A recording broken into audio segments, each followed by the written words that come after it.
हाँ जी स्टूडेंट्स, ਆਪਾਂ topic discuss ਕਰ ਰਹੇ ਸੀ ਸਕਸੈਸਸ ਆਫ ਬੋਹਰਜ਼ ਮਾਡਲ ਆਫ ਐਟਮ ਕਿ ਬੋਹਰ ਦੇ ਐਟੋਮਿਕ ਮਾਡਲ ਦੀਆਂ ਕੀ ਸਕਸੈਸਸ ਸੀ, ਜਿਹਦੇ 'ਚ ਸਭ ਤੋਂ ਪਹਿਲੇ ਨੰਬਰ ਤੇ ਪੜ੍ਹਿਆ ਤੁਸੀਂ ਕਿ Bohr's atomic model explained the stability of atom, ਤੇ ਸੈਕੰਡ ਤੁਸੀਂ ਪੜ੍ਹਿਆ Bohr's concept of atom explained successfully the spectrum of hydrogen atom. कि बोहर ने नंबर एक तो एटम की स्टेबिलिटी के बारे दसिया, नंबर दो इन्हें हाइड्रोजन एटम का स्पैक्ट्रम भी एक्सप्लेन किया। सो हाइड्रोजन एटम के स्पैक्ट्रम के बारे ही तुसी इत्थे डिस्कस कर रहे सी सारा कुछ कि जो हाइड्रोजन एटम का स्पैक्ट्रम है वो जो एनर्जी है दो लैवल्स के विचकार वो एच न्यू के बराबर होंगी है। इत्थे फिर न्यू की value C by lambda put कर ली सी, तो सी बाई लैमडा इस तरह लिखा जाता है, तो एच आ है इस तरह।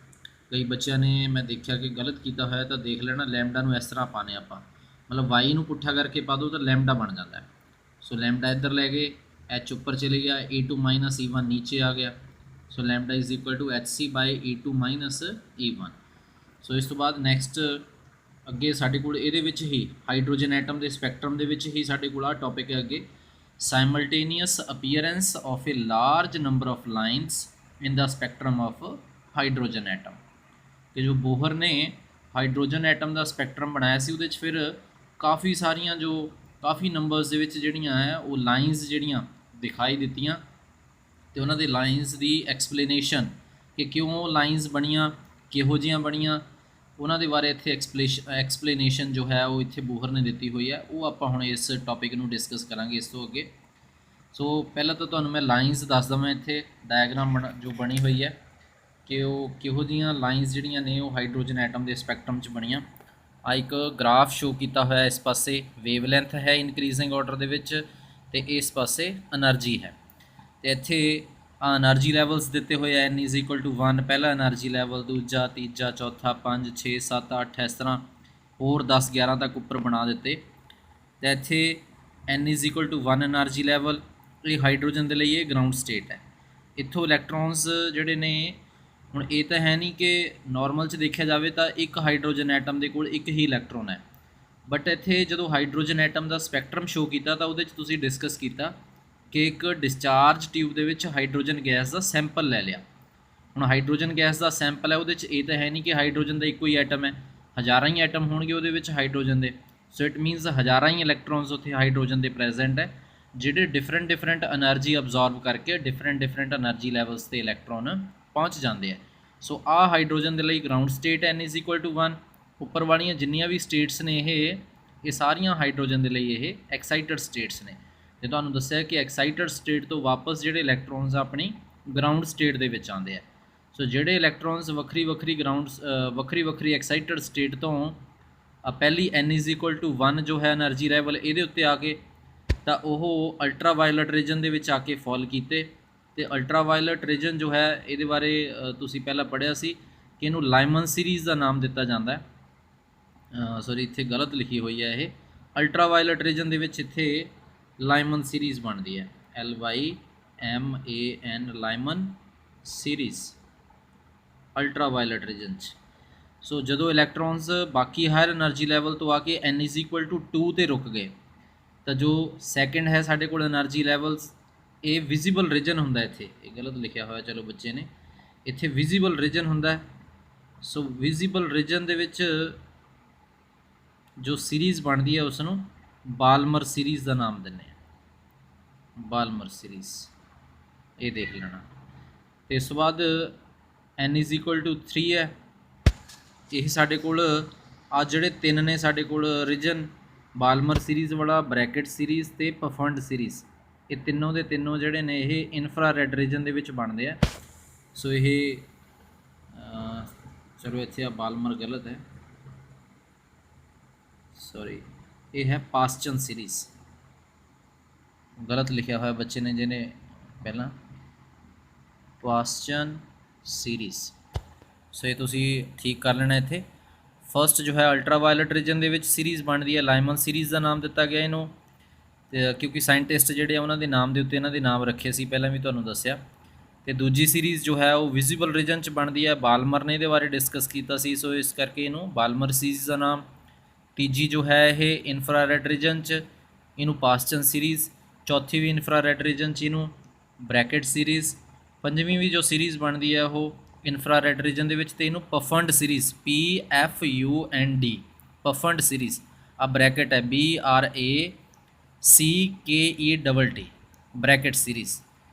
देख सकते तुसी बुक दे विच भी ये डायग्राम बनी हुई है तो स्पैलिंग्स वगैरह देख लेने, देख के चैक करके ठीक लिख लेने तुसी। तो ये जो डिफरेंट लाइनस बन रही ने हाइड्रोजन एटम का स्पैक्ट्रम इहो जिहा जो है वो बनया सी जो बोहर ने डिस्कस किया। तो हुण इहदे बारे आपां इत्थे डिस्कस करांगे। सो लिखिया होया this behaviour of hydrogen atom spectrum is quite curious. कहते जिहड़ा हाइड्रोजन एटम के स्पैक्ट्रम का ये बिहेवियर जो इत्थे डिस्कस किया, जो डायग्राम बनाई है, ये थोड़ा क्यूरीअस सी। क्यूरीअस मीनस जिहदे बारे बड़े गौर नाल देखण वाली गल सी।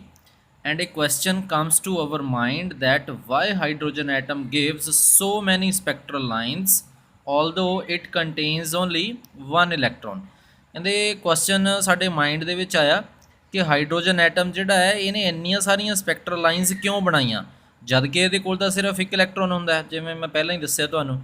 तां उत्थे फिर उन्होंने ये क्वेश्चन सॉल्व किया साइंटिस्ट जिहड़े सी। So to solve this question they told that a sample of hydrogen gas is taken which contains a large number of hydrogen atoms। सो ये क्वेश्चन जो है ये साइंसदानों ने सॉल्व किया। उन्होंने दसिया कि हाइड्रोजन एटम के स्पैक्ट्रम के विच हाइड्रोजन गैस का एक सैंपल लिया जाता है जिहदे विच बहुत सारे नंबर, हज़ारां ही नंबर जिहड़े ने हाइड्रोजन एटम्स के वो प्रेजेंट होंदे, तो इट मीनस उन्ने ही उन्हां दे विच इलैक्ट्रॉन्स होणगे। When energy is supplied then the electrons in different hydrogen atoms absorb different amount of energy। कहते जो एनर्जी सप्लाई की गई हाइड्रोजन गैस नूं तो उस समय इलैक्ट्रॉन्स जिहड़े उन्होंने वक्री वक्री एनर्जी अब्जॉर्ब कर ली and they are raised to higher energy levels. तो वक्रे वक्रे एनर्जी लैवल दे विच रेज करके उपर वध गए। कोई दूजे एनर्जी लैवल चले गया, कोई तीजे च, कोई चौथे च, कोई पंजवें च। तुसीं डायग्राम च देखिया।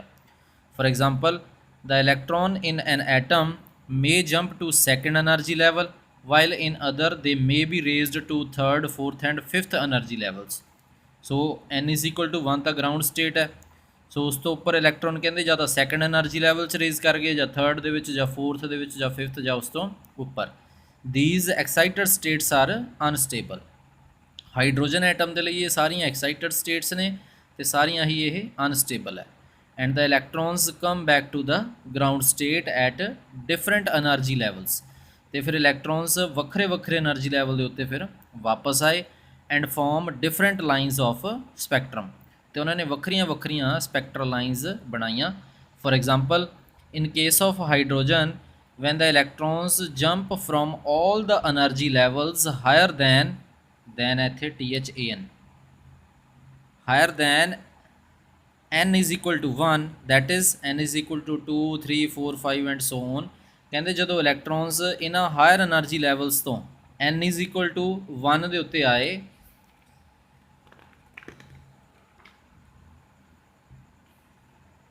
to n is equal to 1 energy level then the lines obtained fall in the ultraviolet region। तो उस समय कहते जड़ियाँ फिर लाइन्स बनियाँ वो अल्ट्रावायलट रीजन के फॉल की वो जाके गिरियाँ and these lines are called Lyman series. आ देखो इतने डायग्राम के दिखाना तो n इज इक्वल टू 2 के उत्ते आके भी 1 के उत्ते लाइन गिर गई। आ नीचे एरो पाए हुए है, मतलब इलैक्ट्रॉन इत्थों भी आया इत्थे नीचे गिर गया, इत्थों इलैक्ट्रॉन आया नीचे गिर गया, इत्थों इलैक्ट्रॉन आया नीचे गिर गया, इत्थों इलैक्ट्रॉन आया नीचे गिर गया।